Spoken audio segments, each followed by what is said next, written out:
कहते हैं कि जो समय बीत गया वो कभी वापस नहीं आता, और ये छोटी सी बात हमें हमेशा ये याद दिलाती है कि हमें अपने आज के समय का किस प्रकार सदुपयोग करना चाहिए, ताकि भविष्य में हमें कभी भी बीते समय को लेकर परेशानी ना हो।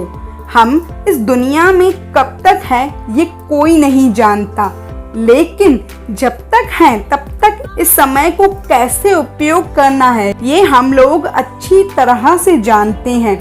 लेकिन फिर भी हम अपने लिमिटेड टाइम का वेस्ट करते हैं और अपने जरूरी कामों को हमेशा कल पर टालते हैं, प्रोक्रास्टिनेट करते हैं। आज की ये छोटी सी कहानी वैल्यू ऑफ टाइम, समय का महत्व, आपको बहुत बड़ा लेसन देगी, तो इस वीडियो को अंत तक जरूर देखें। ये कहानी है महाभारत के समय की। महाभारत के युद्ध के बाद युधिष्ठिर ने राजा के रूप में शासन करना शुरू किया। युधिष्ठिर अपनी दानवीरता और उदारता के लिए फेमस था, प्रसिद्ध था। जो कोई भी दान पाने की इच्छा से युधिष्ठिर के पास आता वो कभी खाली हाथ नहीं लौटता। एक बार देर रात को एक भिखारी महल के दरवाजे पर आया और दान मांगने लगा। उस समय राजा युधिष्ठिर सो रहे थे। रानी द्रौपदी ने उन्हें उठाया, लेकिन युधिष्ठिर ने कहा, मैं बहुत थक गया हूँ। भिखारी को सुबह तक इंतजार करने के लिए कहें। कल सुबह उठने के बाद मैं उसे उसके वजन के बराबर सोने के सिक्के दूंगा। द्रौपदी ने ये बात भीम को बताई। भीम ने जब ये बात सुनी तो वह तेजी से उस बड़ी घंटी के पास गया जो महल के छत पर थी, और वो घंटी सिर्फ तब बजाई जाती थी जब राजा युधिष्ठिर कोई बड़ा युद्ध जीतकर वापस लौटते थे। भीम बिना रुके उस घंटी को जोर जोर से बजाने लगा।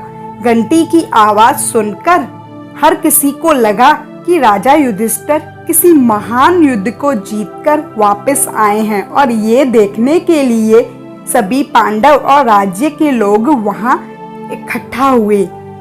काफी देर तक घंटी बजती रही। अंत में राजा युधिष्ठिर को भी उठाना पड़ा। गुस्से में उन्होंने भीम से पूछा, तुम इतनी रात को घंटी क्यों बजा रहे हो? भीम ने जवाब दिया, ऐसा इसलिए है क्योंकि आज आपने बहुत बड़ी जीत हासिल कर ली है। ये सुनकर राजा युधिष्ठिर चौंक गए और पूछा, ये तुम क्या कह रही हो? भला इतनी रात को मैंने कौन सा युद्ध जीत लिया है? भीम ने उत्तर दिया, बड़े भाई, आज आपने समय को ही जीत लिया है।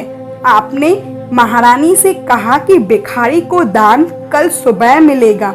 अब ये घोषणा तो कोई तभी कर सकता है जब वो समय के साथ जीत हासिल कर ले। क्या आपको यकीन है कि कल सुबह तक आप दान देने के लिए जीवित रहेंगे, और या फिर ये भिखारी इसे प्राप्त करने के लिए जीवित रहेगा?